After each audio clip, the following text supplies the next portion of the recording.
सखी one stop सेंटरमध्ये 5 वर्षात 806 महिला मुलींना मिळाला निवारा।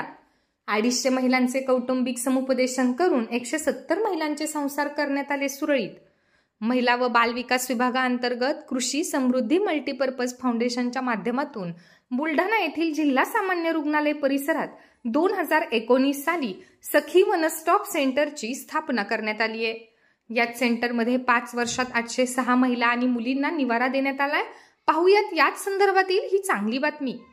संकटग्रस्त, पीडित, निराधार, कौटुंबिक हिंसाचारग्रस्त, संघर्षग्रस्त पीडित महिला व त्यांच्या बालकांना पुनर्वसनाकरिता पोलीस मदत, निवारा सुविधा, कायदेशीर मदत, आरोग्य सेवा आणि समुपदेशन अशा मोफत सुविधा पुरवल्या जात आहेत।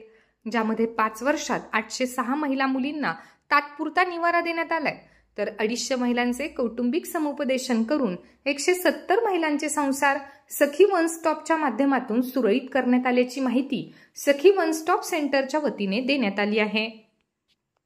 कौटुंबिक हिंसाचार असेल किंवा घरून पडून गेलेल्या मुली असतील, त्याचबरोबर 18 वर्षाच्या आतील अल्पवयीन मुली ज्यांच्यावर अत्याचारग्रस्त मुलींना देखील बालकल्याण समितीच्या माध्यमातून या सेंटरला आणल्या जातात। शासनाच्या नियमाप्रमाणे 5 दिवसाचा या ठिकाणी निवारा दिला जातो, परंतु जोपर्यंत पुढील पुनर्वसन होत नाही तोपर्यंत या महिलांना याच ठिकाणी सुविधा उपलब्ध करून दिली जात आहे। या सखी वन स्टॉपच्या निमित्ताने संघर्षग्रस्त किंवा अन्यायग्रस्त महिला मुलींना हक्काचा निवारा उपलब्ध झालाय। मात्र नियमानुसार 5 किंवा 7 दिवसांचा हा तात्पुरता निवारा आहे। त्यामुळे जिल्ह्यात किमान एक कायमस्वरूपी निवारा असल्यास याचा अन्यायग्रस्त महिलांना मोठा फायदा होणार आहे। संदीप वानखेडे, पुढारी न्यूज, बुलढाणा। या सेंटरमध्ये कौटुंबिक हिंसाचारामधल्या ज्या महिला सफर झालेल्या आहेत अशा महिला या ठिकाणी येतात। त्याचप्रमाणे बालविवाहामधल्या ज्या मुलींचं पळून गेलेल्यांचं लग्न झाले पळून गेलेल्या आहेत अशा मुली या ठिकाणी येतात। आणि त्याचप्रमाणे ज्या वयाच्या 18 वर्षाच्या आतील आहेत अशा सर्व मुली ह्या मान्य बालकल्याण समितीच्या माध्यमातून या ठिकाणी येतात। आणि एखाद्या मुलीला जर काही अडचण असेल राहण्याची तर त्या सुद्धा महिला ह्या स्वयंसेवी स्वतःच्या मार्फत इथे त्या येऊ शकतात।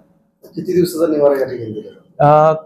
शासनाच्या वतीनं त्यांना 5 दिवसाचा निवारा हा गाईडलाईन नुसार दिला जातो, परंतु तिची पुढचं पुनर्वसन जोपर्यंत होत नाही तोपर्यंत तिला आपल्याकडे निवारा हा दिला जातो। त्यापुढचा निवारा कोणा ठिकाणी? महिलांचा जर असेल तर राजगृह जे अकोला किंवा अमरावती आहे तिथं महिलांना निवारा दिला जातो। आणि ज्या 18 वर्षातील ज्या बालिका आहेत त्यांना मुलींच्या बालगृहामध्ये अमरावती किंवा अकोला किंवा वाशिम किंवा जिथं जागा व्हॅकंट असेल तिथं त्या मुलींना लाभ दिला जातो, तिचं पुनर्वसन केलं जातं।